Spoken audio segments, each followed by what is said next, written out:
Dari Imran bin Husain radhiyallahu anhu, ia berkata, Rasulullah SAW ditanya mengenai firman Allah, sesungguhnya sholat itu mencegah dari perbuatan keji dan mungkar. Maka sabda Nabi SAW, barang siapa sholatnya tidak dapat menghalanginya dari perbuatan keji dan mungkar, maka tidak ada sholat baginya. Ibnu Abi Hatim dan Ibnu Mardawai Durrul Mansur.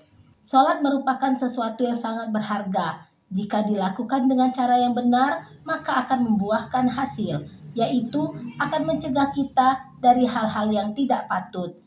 Jika keadaan ini tidak kita peroleh, hendaklah kita meyakini bahwa sholat kita belum sempurna. Sangat banyak hadis yang meriwayatkan tentang masalah ini.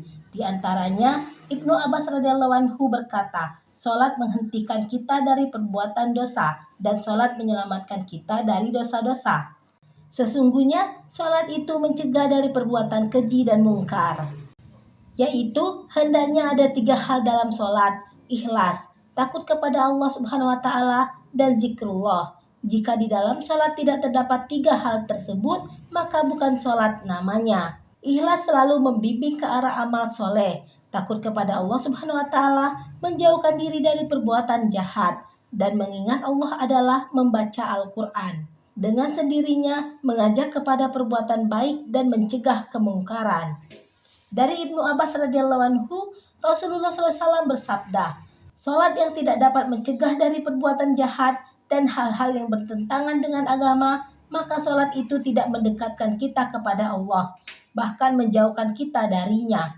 Hasan radhiyallahu anhu juga meriwayatkan sabda Nabi SAW yang berbunyi, jika seseorang yang dengan sholatnya tidak menghalanginya dari perbuatan buruk, maka itu bukanlah sholat.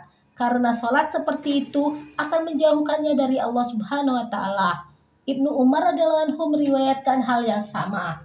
Dan Abdullah bin Mas'ud radhiyallahu anhu meriwayatkan bahwa Rasulullah SAW bersabda, barang siapa tidak melakukan ketaatan dalam sholat, maka itu bukanlah sholat. Ketaatan dalam sholat adalah tercegahnya perbuatan keji dan mungkar. Abu Hurairah radhiyallahu anhu berkata, seseorang bercerita kepada Rasulullah SAW bahwa ada orang yang sholat tahajud pada malam hari dan pagi harinya mencuri. Beliau bersabda, dalam waktu dekat, sholat itu akan menghentikannya dari perbuatannya itu. Durrul Mansur.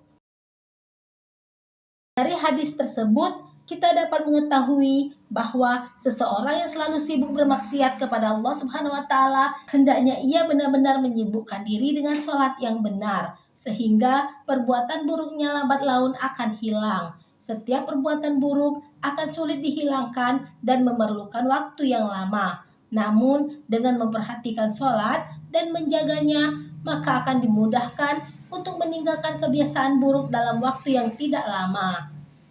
Dengan berkah sholat, dengan sendirinya kebiasaan buruk itu akan hilang. Semoga Allah Subhanahu wa Ta'ala memberikan taufik kepada kita agar dapat menunaikan sholat dengan sebaik-baiknya.